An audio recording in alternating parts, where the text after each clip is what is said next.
Mude completamente sua vida. Pare de tentar caber em lugares que te diminuem, em rotinas que te esgotam e em atitudes que já não fazem sentido.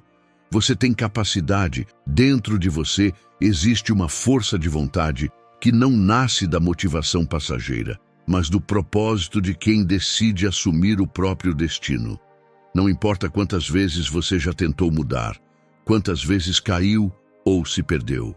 Os estoicos ensinavam: a mente pode ser treinada, e quem domina a mente, domina a vida. Você pode se reconstruir, pode começar de novo, pode se tornar alguém que vive com clareza, direção e poder. E o primeiro passo é agora. Neste vídeo, você vai aprender técnicas simples, diretas e poderosas, que tiram você da mesmice e te colocam de volta no controle. Epicteto dizia que a evolução moral pertence a todos, e isso inclui você. Crescer não é privilégio de poucos, é escolha diária de quem não aceita mais se esconder atrás de desculpas. Cada técnica que você vai ver aqui funciona sozinha, mas juntas formam uma mente inabalável, uma atitude firme, uma confiança que ninguém pode tirar. Então, fique até o final e aplique o que aprender, porque isso pode mudar não apenas a sua próxima semana, mas a sua história inteira. Antes de começar, só te peço uma coisa: curta o vídeo e se inscreva no canal. Assim, você ajuda essa mensagem a chegar a quem também está pronto para acordar. Agora sim, vamos direto à primeira estratégia. Ação 1. Cresça sem limites, em todos os sentidos da vida. Você não nasceu para se desenvolver pela metade. Não é só o profissional que trabalha, nem apenas o papel que exerce em casa. Você é uma soma viva de corpo, mente e espírito. E quando uma dessas partes é esquecida, todo o resto começa a perder força. Há quem conquiste o que sonhava, mas se sinta vazio por dentro. Há quem acumule vitórias externas, mas viva uma guerra silenciosa consigo mesmo. E há quem distribua amor e cuidado a todos, menos à própria alma. Esse é o erro mais comum de quem busca crescer. Acreditar que evoluir é apenas alcançar metas e não se tornar inteiro. Porque o verdadeiro progresso não é velocidade, é equilíbrio. Não é ter mais, é ser mais. Os estoicos chamavam isso de harmonia interior, o estado em que cada parte de você coopera com a outra e o movimento da vida flui sem ruído. Marco Aurélio dizia: o que não é bom para a colmeia, não é bom para a abelha. Porque o bem de uma parte depende sempre da saúde do todo. Crescer em todos os sentidos é aprender a alinhar as suas forças, não a sacrificá-las. É cuidar do corpo para ter energia, da mente para ter direção e do espírito para ter propósito. É entender que não há contradição entre ambição e serenidade, quando você se torna alguém que busca o sucesso com alma e a paz com disciplina. A harmonia começa nas pequenas escolhas. Dormir com a mente tranquila depois de um dia produtivo. Ter tempo para respirar entre uma conquista e outra. Agradecer pelas pausas, tanto quanto pelos avanços. Você pode prosperar, crescer e conquistar, mas não se permita fazer isso à custa de si mesmo. O mundo já está cheio de pessoas que chegaram longe, mas se perderam de quem eram. Crescer por completo é trilhar o caminho do sucesso sem deixar de sentir, sem deixar de amar, sem deixar de viver. A vida pede unidade, um alinhamento entre o que você faz, o que pensa e o que sente. O vazio que muitos sentem não vem da falta de resultados, mas da falta de coerência entre o externo e o interno. Você não precisa escolher entre sucesso e paz, entre razão e emoção, entre progresso e descanso. Você precisa apenas aprender a caminhar inteiro. Quando o que você constrói fora reflete o que cultiva dentro, tudo se torna mais leve, mais autêntico, mais verdadeiro. Crescer em todos os sentidos é se tornar alguém que inspira pelo equilíbrio, que vence sem endurecer, que avança sem se perder que conquista sem deixar de sentir. É compreender que prosperar não é correr atrás de mais coisas, mas se tornar alguém melhor em tudo o que faz. Escreva aqui nos comentários: eu escolho crescer por completo, porque a verdadeira evolução não é parcial, é integral. E quando todas as partes de você caminham juntas, o progresso deixa de ser esforço e se transforma em plenitude. Ação 2. Comece a cuidar mais de você. Nenhuma mudança verdadeira acontece se você vive exausto tentando sustentar o mundo e esquecendo de sustentar a si mesmo. Cuidar de si não é egoísmo, é responsabilidade. Porque você não pode oferecer o que não tem e ninguém floresce em solo abandonado. Pense em si mesmo como um jardim. Se você não tira as ervas daninhas, se não rega, se não cuida, as flores não morrem de repente, elas apenas param de crescer. E o que era para ser belo passa a apenas sobreviver. É isso que acontece quando você esquece de se nutrir por dentro. Os estoicos ensinavam que o maior dever de um homem é consigo mesmo, cuidar da mente, proteger a alma e cultivar virtude. Marco Aurélio escrevia: a mente precisa de cuidados diários, assim como o corpo precisa de alimento. Mas a maioria vive como quem tenta correr com o tanque vazio, esperando que o mundo compreenda a fadiga que ela mesma ignora. O autocuidado é um ato de coragem, é escolher parar por um instante quando tudo empurra para continuar.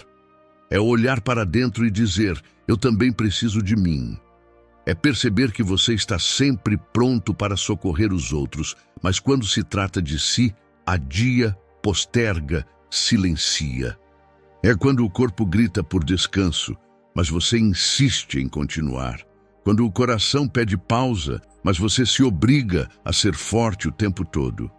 É entender que cuidar de si é também dizer não, é fechar a porta por algumas horas, é escolher o silêncio em vez do barulho das urgências.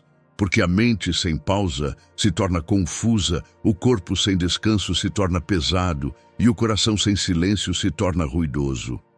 Dedicar tempo a si mesmo é um ato de reconstrução. É tomar um café em paz, é caminhar sem pressa, é conversar consigo mesmo sem julgamento. É o instante em que você se reencontra. É quando você limpa as feridas antigas, redefine experiências que ficaram presas no passado e devolve espaço àquilo que quer florescer de novo. Muitas vezes, as dores já não doem, mas ainda ocupam lugar. Cuidar de si é permitir que o novo tenha onde nascer. É lembrar que ninguém pode te curar se você continua repetindo o que te fere. E que a beleza da vida só se revela quando você se trata com o mesmo respeito que espera dos outros. Escreva aqui nos comentários: hoje eu escolho cuidar de mim. Porque o mundo muda quando você muda o modo como se trata, e tudo o que é bem cuidado, cedo ou tarde, floresce. Ação 3. Domine a arte de recomeçar de onde está. Há momentos em que o passado parece um peso amarrado aos pés. Você quer seguir, mas algo te puxa para trás. Um erro, uma perda, uma escolha que hoje parece errada. E sem perceber, passa a viver como quem revisita um mesmo dia inúmeras vezes, tentando reescrever o que já foi vivido. Mas o arrependimento, quando alimentado, deixa de ser aprendizado e se transforma em prisão. Ele te faz acreditar que o que passou ainda tem poder sobre o que vem. E o que era para ser reflexão vira corrente. Os estoicos chamavam isso de sabedoria do instante presente, a habilidade de separar os tempos, entender que o que já aconteceu pertence à memória, não ao agora. Ser sábio, para eles, não era apagar o passado, mas recusar-se a viver nele. Marco Aurélio escreveu: não viva como se tivesse 1000 anos. A vida foge, e o presente é tudo o que tens. Ele sabia que o passado não é um lugar para morar, é um mestre que ensina e parte. Você pode agradecer pelas lições, mas não deve acampar nas ruínas. O arrependimento te faz olhar para trás com dor, mas a sabedoria te faz olhar para a frente com clareza. E a diferença entre os dois é a decisão de seguir a partir de onde você está, não de onde queria estar. Olhe ao redor. Quantas vezes você já se impediu de recomeçar porque ainda estava punindo a si mesmo pelo que fez ou deixou de fazer? Quantas oportunidades você deixou passar porque estava ocupado demais, remoendo o que não pode mais mudar? É como tentar abrir uma porta que o tempo trancou. O passado pode até explicar quem você foi, mas nunca vai determinar quem você pode se tornar. Você não precisa negar o que sentiu. Sentir é humano, mas precisa evitar transformar a dor em residência. Os traumas e erros não são destino, são capítulos. E cada novo amanhecer é um convite para escrever a próxima página com mais consciência. Honrar o passado não é repeti-lo, é superá-lo. É permitir que o que foi te fortaleça, não te defina. Porque cada vez que você escolhe viver no agora, o passado perde o poder de te ferir. Não há libertação maior do que aceitar que o que foi, foi. O verdadeiro poder está em olhar para frente, sem medo de recomeçar. Respire fundo e diga a si mesmo: eu sigo a partir de onde estou e não de onde fui ferido. Porque o tempo não volta, mas a vida recomeça. Toda vez que você escolhe estar presente no único lugar onde o futuro realmente começa, o agora. Ação 4. Pare de criar tragédias na sua mente. Todos nós conhecemos essa sensação. Algo acontece, um erro, uma mensagem, um olhar, e de repente a mente começa a correr. Em segundos, o pensamento simples se transforma em tempestade. O coração acelera, o corpo reage, e você já não está mais no presente. Está preso em um futuro imaginário, feito de medos antigos e histórias mal resolvidas. É o pensamento catastrófico. Aquele filme invisível que o cérebro projeta para te proteger, mas acaba te paralisando. Ele pega uma lembrança, mistura com uma dúvida, acrescenta o medo do fracasso e cria uma ficção convincente. Tão convincente que você acredita que é realidade. O cérebro faz isso porque busca economizar energia. Ele cria caminhos mentais repetidos, atalhos. Quanto mais você percorre esses caminhos, mais fortes eles ficam. E assim, o pensamento vira hábito, o hábito vira crença, e a crença se transforma em uma lente. Você começa a ver tudo através dela. Mas essa lente é neutra, ela não distingue o bem do mal, o medo da coragem, a dúvida da fé. É você quem escolhe o que ela vai refletir. E é aqui que entra o poder do autocontrole estoico, a capacidade de observar a mente sem se tornar a mente. Epicteto dizia: a única coisa sobre a qual você tem controle é a sua mente. E isso lhe garante poder suficiente, porque a mente é a origem de todas as suas ações e percepções. Desligar o pensamento catastrófico não é ignorar a realidade, é enxergá-la com proporção. É reconhecer que o medo existe, mas não precisa comandar. Que a ansiedade fala, mas não dita ordens, e que o controle que você procura nunca esteve no mundo, sempre esteve em você. Da próxima vez que um problema surgir, antes de reagir, respire. Pergunte-se: o que estou vivendo é real ou é o medo que está falando por mim? Essa pausa é o momento em que o caos se desfaz e a razão volta ao comando. O pensamento catastrófico é como uma tempestade elétrica, intensa, barulhenta, mas passageira. E quando você aprende a esperar em silêncio, descobre que o trovão nunca foi o perigo, foi apenas o eco dos seus próprios pensamentos. A frase que você precisa repetir quando esse sentimento vier é: hoje eu escolho a calma em vez do caos. Porque a verdadeira força mental não está em controlar o mundo, mas em não permitir que o mundo controle o que acontece dentro de você. Ação 5. Quando você domina a si mesmo, nada mais te domina. Nada cresce onde a mente é instável. Toda mudança verdadeira começa quando você aprende a se comandar, quando deixa de ser escravo dos impulsos e passa a ser o estrategista das próprias ações. O autocontrole é o que separa quem sonha de quem realiza. Porque querer mudar é fácil. Difícil é permanecer firme quando o entusiasmo passa, quando as coisas demoram, quando ninguém te aplaude, quando o mundo parece não te notar.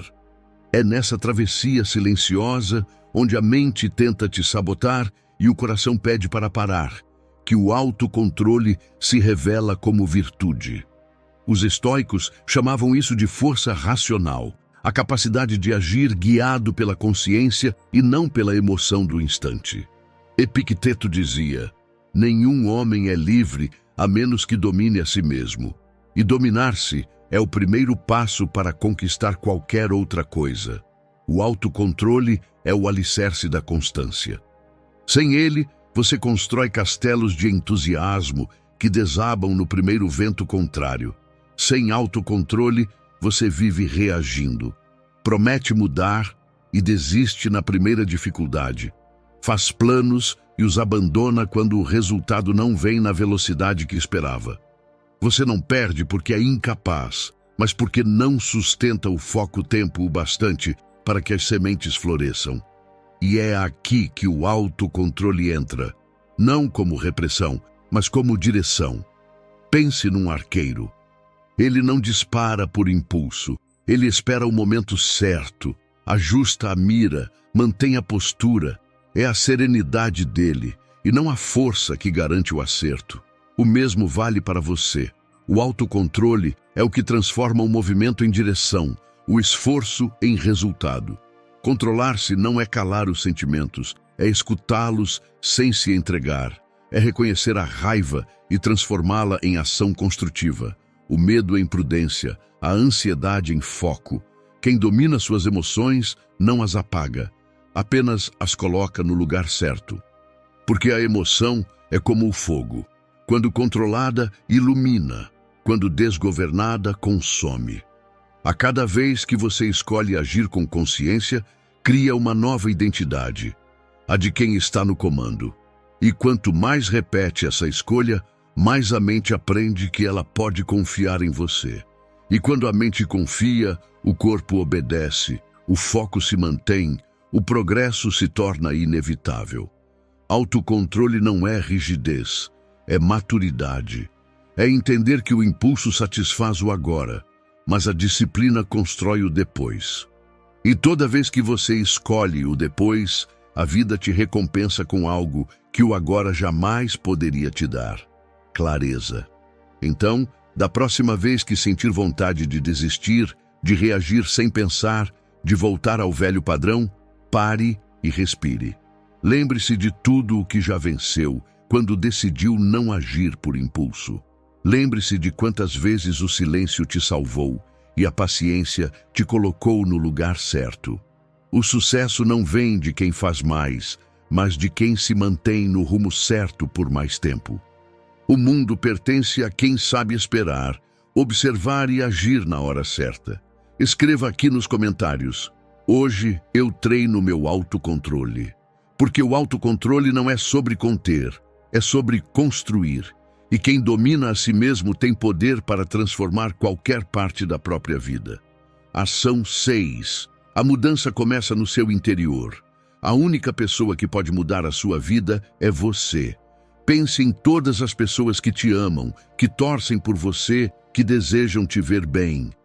Elas podem te aconselhar, te acolher, te inspirar, mas nenhuma delas pode caminhar com as suas pernas. Podem te dar força, mas não podem dar o passo por você. Podem acreditar em você, mas não podem te convencer se você mesmo duvida. E é aqui que a maioria tropeça. Vive esperando que algo de fora resolva o que só pode mudar por dentro. Espera o momento certo, o emprego certo, o parceiro certo, o incentivo certo. Mas o que transforma não é o cenário, é o estado interno de quem o atravessa. Toda transformação começa no invisível, naquilo que você pensa, diz e sente quando ninguém está por perto. A mudança real nasce no modo como você fala com si mesmo, porque é essa voz interna que te levanta ou te destrói, que te impulsiona ou te sabota. Pense em quantas vezes você já se impediu de tentar porque a própria mente sussurrou: e se der errado? Quantas vezes você cancelou um sonho antes mesmo de começar, só porque acreditou na versão pessimista da sua voz interna? E o mais curioso é que, na maioria das vezes, não foi o fracasso que te impediu. Foi o medo do fracasso, fabricado pelo seu próprio pensamento. Você pode ter o melhor plano, o melhor conselho, as melhores intenções, mas se a mente não coopera, tudo desmorona. É por isso que tantas pessoas inteligentes, talentosas e boas vivem presas no mesmo lugar, porque nunca aprenderam a dominar o próprio diálogo interior. Essa voz é poderosa. Ela pode ser o eco do medo, dizendo que você não é suficiente. Ou pode ser a chama da coragem, lembrando que você já superou coisas muito piores. O que define quem você se torna é qual dessas vozes você escolhe fortalecer todos os dias. Os estoicos chamavam isso de o centro racional da alma, a parte de nós que pensa, escolhe e guia o resto. Eles acreditavam que a liberdade começa quando você passa a comandar seus próprios pensamentos. Marco Aurélio escreveu: a alma se tinge com a cor dos pensamentos, e é isso o que acontece. Você se torna o tom das palavras que repete dentro de si todos os dias. Quem repete "não consigo" enfraquece. Quem diz "ainda estou aprendendo" se expande. Porque cada frase que você direciona a si mesmo é um tijolo, ou constrói a sua força, ou levanta os muros que te prendem. Por isso, observe o que você diz para si mesmo. Quando algo der errado, não repita: eu sabia que ia falhar. Diga: agora sei como fazer melhor. Quando sentir medo, não diga: não sou capaz. Diga: ainda estou aprendendo. E se o cansaço vier, não diga: estou esgotado, não tenho mais energia. Diga: preciso me cuidar para continuar. Essa simples mudança é o que separa quem desiste de quem amadurece. Porque não é o mundo que te fortalece, é o diálogo que você mantém com ele. E esse diálogo começa dentro, na forma como você interpreta os seus próprios dias. Quando você muda o tom da sua conversa interna, o que era dúvida vira impulso, e o que parecia impossível se torna um passo natural. A força interior começa no instante em que você decide se tratar como alguém que merece crescer, aprender e vencer. E o mais bonito é perceber que, quando essa força desperta, a vida ao redor responde.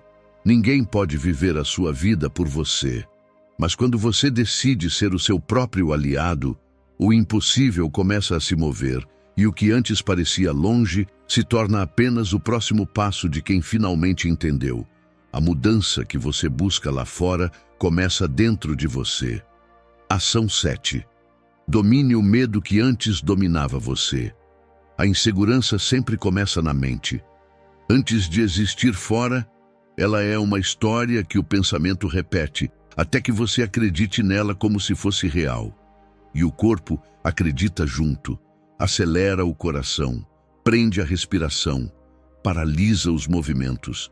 É como ser arrastado por uma onda que parece vir de fora, mas nasceu dentro. Enfrentar o medo é um dos atos mais corajosos que existem, porque ele te obriga a olhar para o passado, para o momento exato em que algo quebrou dentro de você.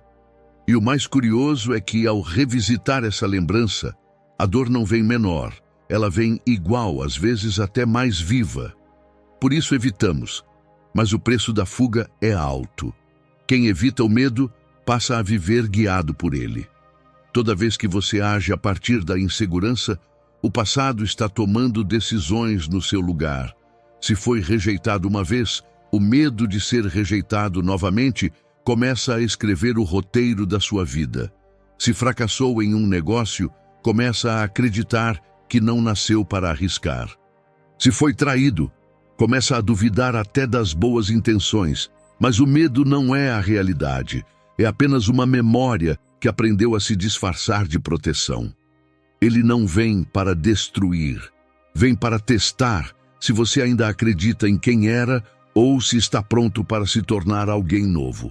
Os estoicos chamavam isso de domínio da razão sobre as paixões, a capacidade de reconhecer o medo, mas não se ajoelhar diante dele.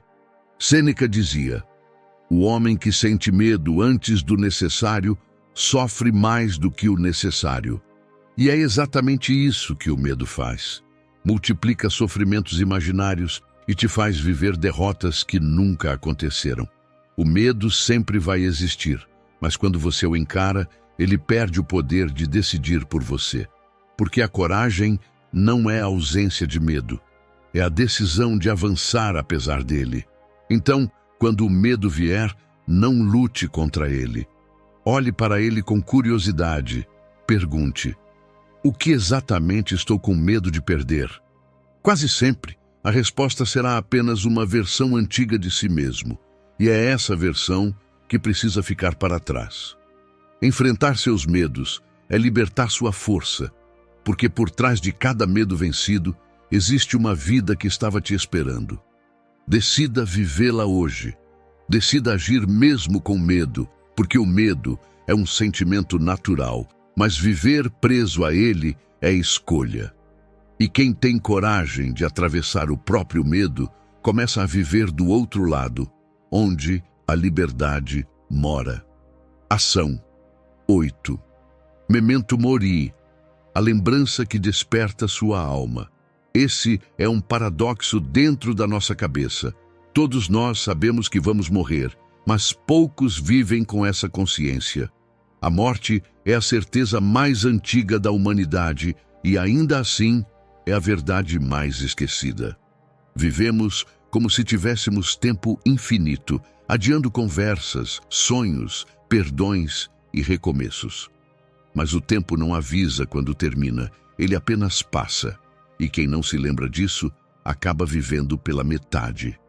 Os estoicos chamavam essa lembrança de memento mori, lembre-se de que você vai morrer. Essas palavras eram gravadas em templos, em anéis, em estátuas, não como uma ameaça, mas como um convite à lucidez, um lembrete para não desperdiçar a vida em distrações, vaidades ou medos pequenos. Marco Aurélio, ao escrever suas meditações, dizia a si mesmo: você pode deixar a vida a qualquer momento. Deixe isso determinar o que faz, diz e pensa.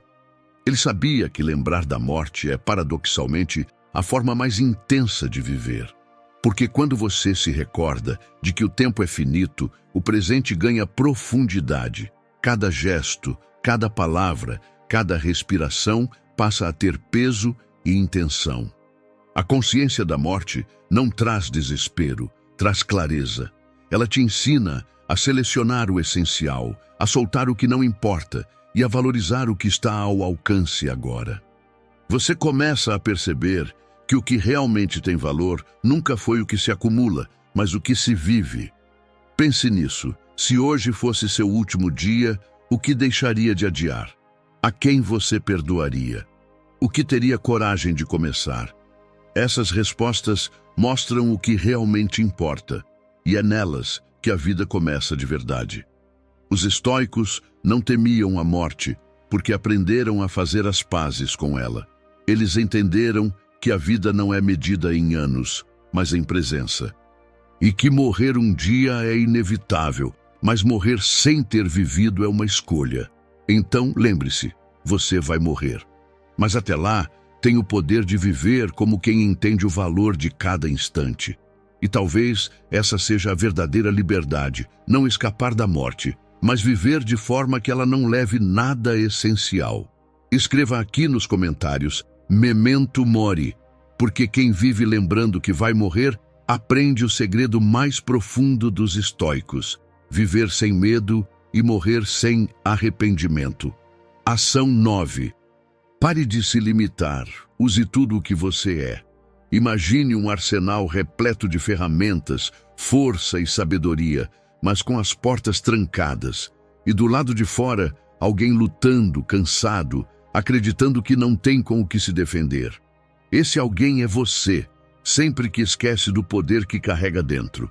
Você tem recursos, talento, inteligência, resiliência, mas muitas vezes vive como se tudo isso não existisse. Busca respostas no mundo, quando as chaves estão nas próprias mãos. E enquanto procura fora, o que precisa dentro permanece adormecido. Os estoicos descobriram essa verdade há mais de 2000 anos. Marco Aurélio escreveu: "Você tem poder sobre a sua mente, não sobre as circunstâncias." Essa frase, por si só, é um lembrete de que a força que move a sua vida não vem de fora, vem da forma como você responde ao que acontece. As circunstâncias mudam, as crises vêm e vão, mas sua capacidade permanece intacta, inabalável, esperando ser usada. Ela está em cada decisão lúcida, em cada reação que escolhe não se perder, em cada vez que você se levanta quando tudo diz para parar. Quando você desperta para esse poder, o medo perde força e a dúvida perde voz. Você começa a viver com mais foco, mais direção, mais presença, porque entende finalmente que não precisa que o mundo se organize para agir. Basta organizar a própria mente. Pense nisso. Tudo o que você já superou até hoje foi usando o que já estava dentro. Nada veio de fora. Veio da sua clareza, da sua coragem, da sua capacidade de adaptação. E se você já fez isso antes, pode fazer de novo. A vida vai continuar te testar, mas a diferença é que agora você sabe onde buscar suas armas, dentro. O seu potencial não é uma promessa futura, é um poder disponível, mas ele só se manifesta quando você decide usá-lo. Escreva aqui nos comentários: "Tudo o que preciso, eu já tenho." Não escreva só por escrever. Declare essa frase, se convença disso, porque a sua força não precisa ser criada, apenas despertada. E quando você aprende a usar toda a sua capacidade, o impossível deixa de ser um limite e passa a ser apenas o próximo passo. 10. Não busque reconhecimento, busque evolução. O resto vem. Há uma força misteriosa no silêncio. Enquanto muitos desperdiçam energia anunciando planos, quem decide crescer de verdade aprende a mudar calado, firme, constante, como uma semente que rompe a terra no escuro, mas com poder suficiente para se tornar floresta. Vivemos em uma era barulhenta. Tudo precisa ser mostrado, o progresso, a dor, a rotina, até o que ainda nem aconteceu. Mostramos o que sentimos, o que queremos, o que planejamos, e pouco a pouco nos tornamos dependentes do olhar dos outros para continuar acreditando em nós mesmos. Mas quanto mais você fala sobre o que vai fazer, menos energia sobra para realmente fazer. O silêncio não é ausência de som, é presença de direção, é foco, é uma forma de preservar o sagrado, o seu processo. A primeira lição da mudança silenciosa é simples, mas poderosa. Evite buscar validação externa. A necessidade de aprovação é um dos maiores ladrões de energia que existem. Quando você compartilha seus planos antes de agir, entrega o controle da sua motivação ao julgamento alheio. Se recebe elogios, sente uma falsa sensação de conquista, como se já tivesse chegado. Se recebe críticas, desanima antes mesmo de dar o primeiro passo. O silêncio quebra esse ciclo. Ele te devolve autonomia, foco e força interior. Você deixa de agir para ser visto e passa a agir porque entende o valor do que está construindo. Os estoicos chamavam isso de autossuficiência da alma, a capacidade de seguir o próprio caminho, mesmo sem aplausos. A segunda lição é: proteja-se das opiniões desnecessárias. Nem todo conselho é sabedoria e nem toda crítica é verdade. Há pessoas que, por amor, tentam te proteger e acabam te limitando. E há outras que, por medo, projetam em você as desistências que ainda doem nelas. Se você abrir demais suas portas, as vozes externas invadem o espaço da sua convicção. O silêncio é o escudo dos determinados. Ele protege seu propósito do ruído, das comparações e das dúvidas que enfraquecem a fé em si mesmo. Em vez de gastar energia se explicando, você passa a usá-la para agir. E essa é a terceira lição. Surpreenda pelo que faz, não pelo que diz. Promessas não transformam. Ações, sim. Não diga que vai mudar, mude. Não diga que vai começar, comece. Não diga que está tentando, persista, em silêncio, até que o seu progresso se torne impossível de ser ignorado. A disciplina silenciosa gera uma força que dispensa palavras. Quando você aparece com resultados, as pessoas sentem. Percebem no seu olhar, na sua postura, na serenidade de quem já não precisa provar nada a ninguém. Mas o mais importante é o que acontece dentro de você. O barulho da dúvida dá lugar à calma da convicção. A pressa se transforma em paciência e a validação se transforma em propósito. Porque quando você muda em silêncio, o mundo não precisa aplaudir. Ele apenas reconhece. Os resultados falam a língua da verdade. E o silêncio é o palco onde ela ecoa com mais força. É nesse espaço sereno que a transformação amadurece, o foco se consolida e o seu verdadeiro crescimento começa. Se esse vídeo fez sentido para você, curta, compartilhe e inscreva-se. Obrigado por assistir.